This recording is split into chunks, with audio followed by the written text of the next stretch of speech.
1타 스캔들 10화, 아니 1타 로맨스 10화 재밌게 보셨나요? 다음 주부터는 드라마의 제목을 1타 스캔들에서 1타 로맨스로 바꾸어야 될 것 같네요. 결국 헤이가 용기를 냈습니다. 저희 엄마는 실은 엄마가 아니라 이모예요. 그러니까 이건 스캔들이 아니라 로맨스예요. 라는 말을 하면서 모든 논란이 식을 것 같죠. 어린 헤이가 과거 자신의 비밀을 밝혔을 때 고아라고 놀림받았던 아픔을 이겨내고 남행선의 행복과 사랑을 위해서 용기를 내준 데 박수를 쳐주고 싶네요. 다음 화에서는 다행히 남헤이의 걱정과는 다르게 흘러가게 되는 것 같습니다. 헤이는 남행선이 이모라는 사실을 밝혔을 때 학교에서 친구들이 등을 돌리지 않을까 걱정했는데요. 11화 텍스트 예고를 보니 다행히 친구들에게 위로를 받게 되고 공개 고백까지 받게 된다고 하니까 이모와 조카의 사랑에 청신호가 켜지는 것 같습니다. 11화 예고편을 보니 남행선과 최치열이 함께 장을 보러 가고 최치열은 남행선에게 나만 애탔나 보다.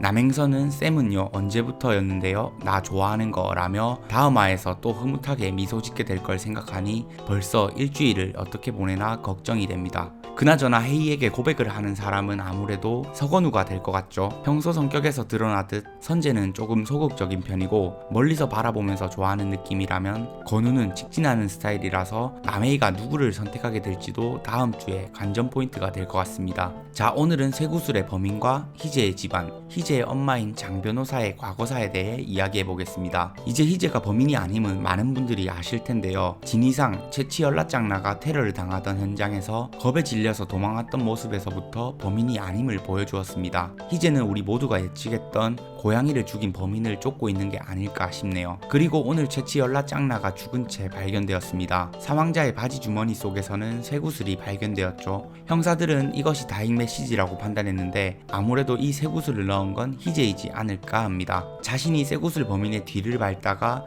최치열라짱나가 죽는 현장을 목격했고 쇠구슬을 쏜 사람이 범인임을 알리기 위해 바지 주머니 속에 넣어두었을 것 같네요. 희재가 범인이라면 범행 도구를 일부러 현장에, 그것도 최치열라짱나의 바지 주머니에 넣어두고 나 잡아봐라는 식으로 나가진 않았을 테니까요. 현재 범인으로 가장 확률이 높은 사람은 지동이죠. 최치열이 휴대폰을 끄고 사라지자 지동이는 지인을 걱정하는 것 이상의 모습을 보여주었습니다. 눈빛이 돌변하고 휴대폰을 던져버리는 행동에서 우리가 이제까지 보던 모습과는 다른 조금은 섬뜩한 모습을 보여줬는데요. 오늘 과거 친모 살해 사건을 담당했던 형사는 지동이를 보며 조교인가 나치익네라는 말을 합니다. 네, 지난번 수사 기록에서도 찾았듯 지동이는 10년 전 죽은 정수연의 동생 정동이인 것 같고 형사도 과거의 모습을 알기에 나치익다는 대사가 나온 것 같네요. 또한 진이상이 죽기 직전 집안으로 범인을 들이면서 너 왜 이러는 거야 라고 말하는 걸 보면 진이상이 충분히 알 수도 있는 사람이라는 것. 쇠구슬의 피해자들은 모두 최치열의 방해 요소였고 그 연결고리는 모두 지동이, 많은 것들이 지동이를 가리키고 있네요. 그런데 제 영상들의 댓글을 보니 또 다른 생각을 가지신 분들도 있더라고요. 지동이가 아닌 다른 누군가가 범인일 수 있다, 혹은 교무부장의 아들이 범인일 수 있다 등 의견이 다양하던데 혹시나 다른 생각이 있다면 남겨주시면 감사하겠습니다. 자, 이쯤에서 과거의 이야기를 조금 다루어 볼까 합니다. 희재가 쇠구슬의 범인이 아니라는 가정하에 생각을 해보겠습니다. 희재의 집안과 과거 죽은 정수연의 집안과 뭔가 비슷한 구석들이 많습니다. 입시에 집착하는 엄마, 그로 인해 죽은 정수연과 히키코모리가 된 희재, 친모 살해 용의자였던 동생과 형을 대신해 압박을 받는 선재.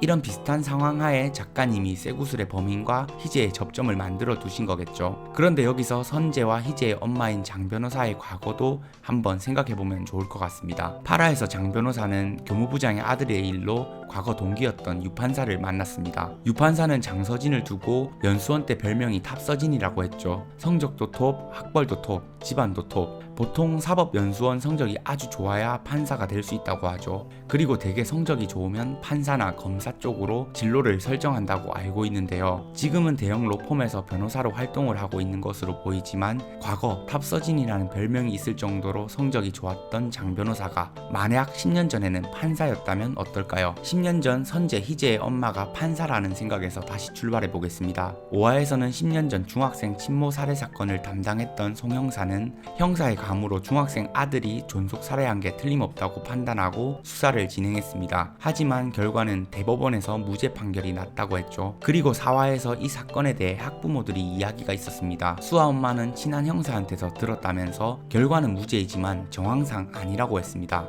이 말을 들은 장 변호사는 약간 기분 나쁜 어투로 수아 엄마에게 무죄 확정된 피고인을 범죄자 취급하는 거, 그건 무지한 거라고 말을 합니다. 저는 당시 무죄 판결을 내린 판사가 선재 희재의 엄마인 장 변호사가 아닐까라는 생각이 들었는데요. 수아 엄마의 말에 격양되어 반박하는 걸로 봐서 어쩌면 당시 자신도 무죄 판정을 내렸지만 사건의 판단에 대한 확신이 없었거나 혹시 당시 진짜로 아들이 범인이면 어쩌나 하는 생각을 가지고 있을 수도 있다고 생각이 들더라고요. 혹시나 오판을 했을 가능성 말이죠. 만약 그런 판단을 했다면 여론의 생각은 또 반대였을 수 있기에 그 판정에 대해 확신을 갖기 위한 말일 수도 있겠죠. 그 이후 장 변호사는 판사를 그만두고 로펌에서 변호사 일을 하게 된 것이 아닐까 합니다. 그런데 만약 10년 전 형사의 감이 맞았다면 정수연의 동생은 진짜 친모를 죽이고 본색을 숨기고 살고 있을 확률도 있겠죠. 자, 예고편에서는 형사들이 수사망을 쫓겨오는 것을 볼 수 있었습니다. 오늘 나온 형사의 칠판에서 우리는 최치 연라 짱나가 죽은 사망 추정 시각은 9월 28일 22시 45분경이라는 사실을 알 수 있습니다. 그리고 예고편에서 검은 후드를 입은 남자가 CCTV에 찍힌 걸 볼 수 있었는데요. 날짜를 보니 9월 28일 22시